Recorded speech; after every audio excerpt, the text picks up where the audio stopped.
Vous savez que je viens de Corée. J'ai grandi dans l'église presbytérienne, disons une église réformée cousine.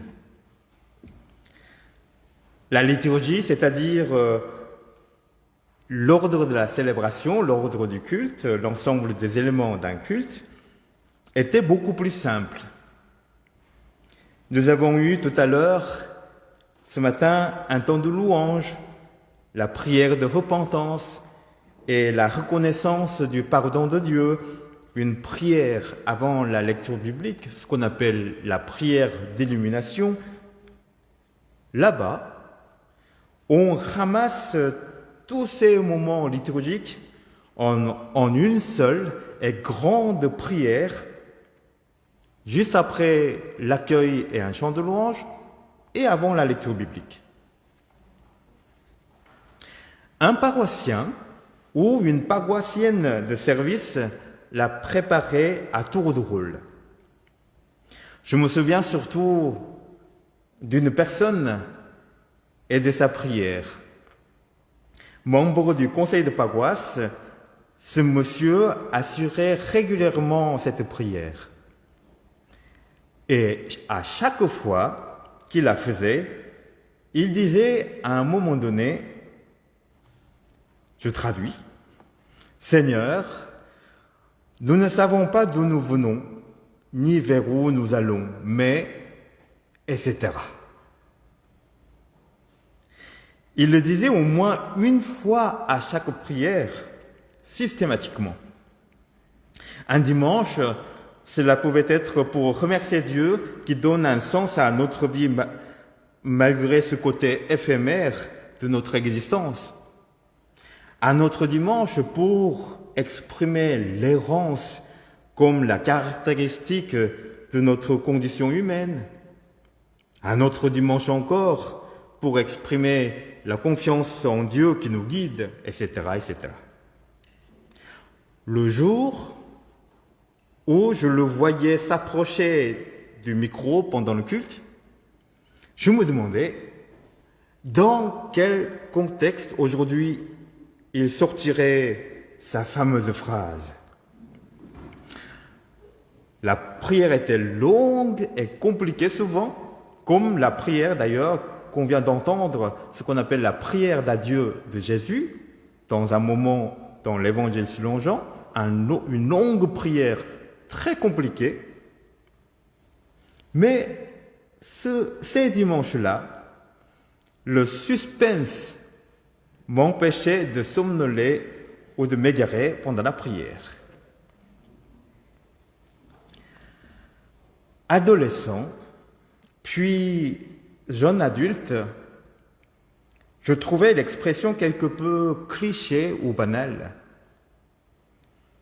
Mais plus le temps passe, plus je me la rappelle et je la trouve juste. Je ne sais pas d'où je viens, ni où je vais. Où étais-je il y a 100 ans? Et où serais-je dans 100 ans, pour détourner la phrase de Michel de Montaigne? Vous comprenez? Je ne parle pas d'origine géographique, ethnique ou familiale, même si tout cela a une importance pour ce que nous sommes. Sans doute une des manières les plus justes de nous décrire, c'est de dire que nous sommes là, dans le monde, même avant que nous nous posions la question de savoir d'où je viens, où je vais, et même sans que nous nous demandions pourquoi.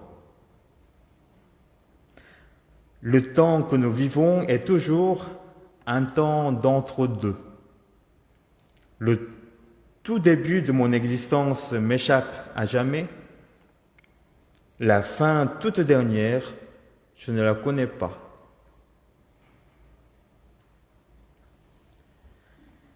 Or, ce temps du milieu, ce temps d'entre-deux, il nous est donné de vivre comme chrétiens, à savoir que nous essayons de vivre notre existence à partir du Christ. Nous cherchons à découvrir et saisir la dimension humaine, sociale et spirituelle de notre vie à l'aune de la vie, de la mort et de la résurrection d'une autre personne, Jésus le Christ. Qu'est-ce que la vie chrétienne? C'est de vivre et agir sur les traces de Jésus-Christ en croyant et en espérant qu'ainsi il nous sera donné de poser notre existence sur un fondement solide. Et cela, bien sûr, avec l'aide de Dieu et au service de celles et ceux qui nous entourent pour le meilleur et pour le pire tout au long de notre vie.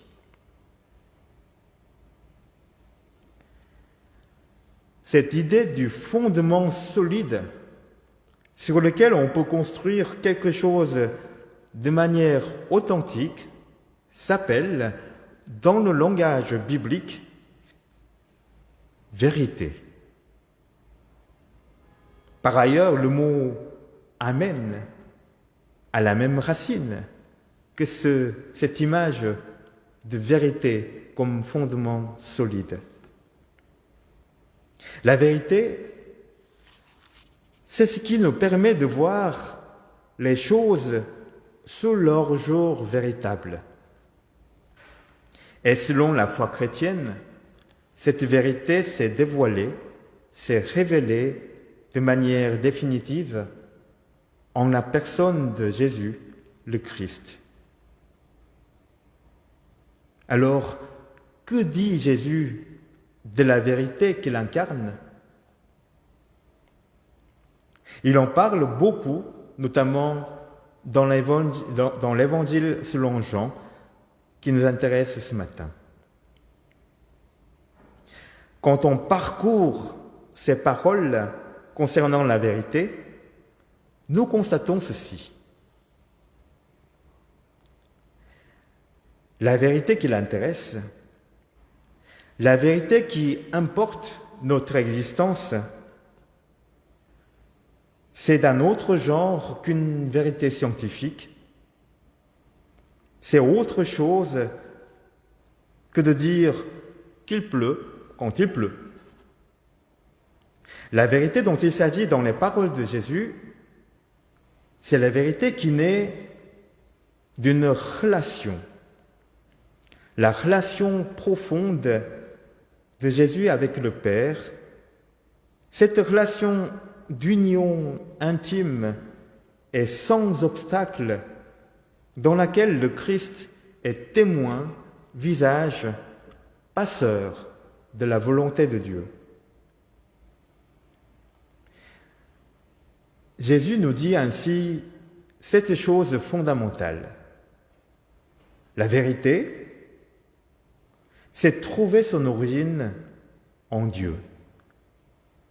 C'est trouver sa source dans Dieu le Père et inscrire toute son existence dans cette relation, parce que ce n'est que lorsque nous vivons de cette relation primordiale que la réalité du monde et des êtres qui nous entourent peut se dévoiler et nous apparaître en pleine lumière.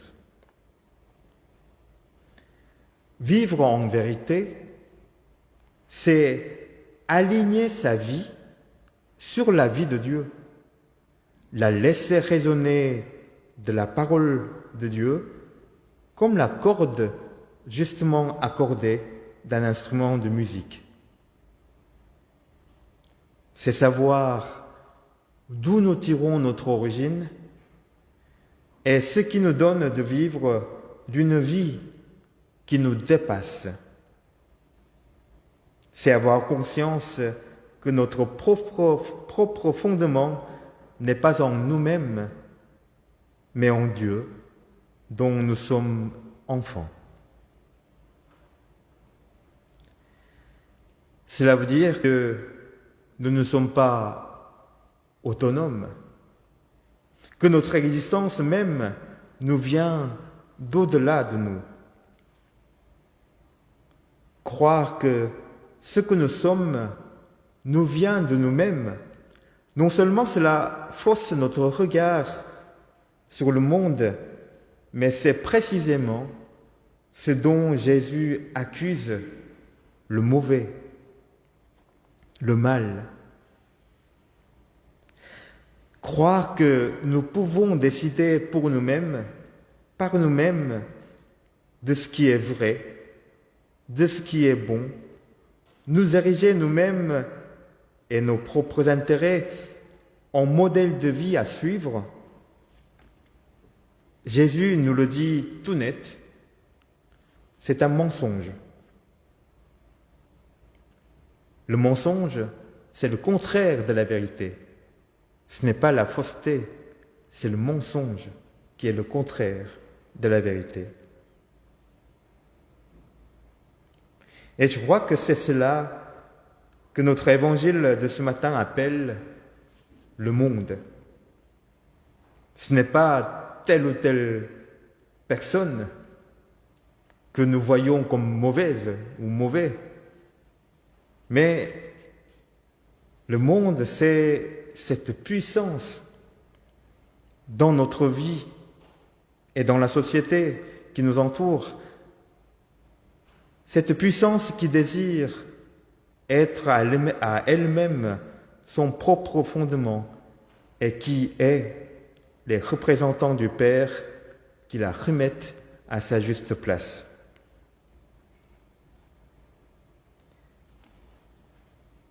Qu'est-ce qu'avoir un Dieu ou qu'est-ce que Dieu?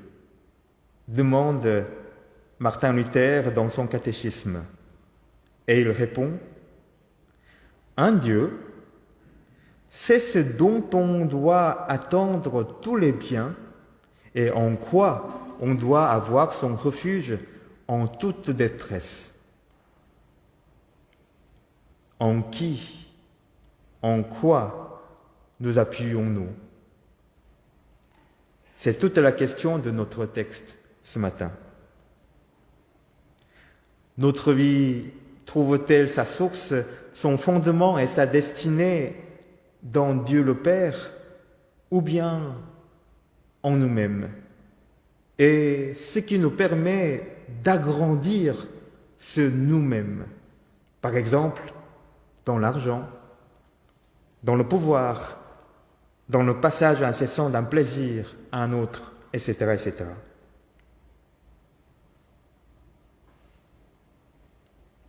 Nous savons que la réponse n'est pas univoque pour aucun d'entre nous. Et c'est justement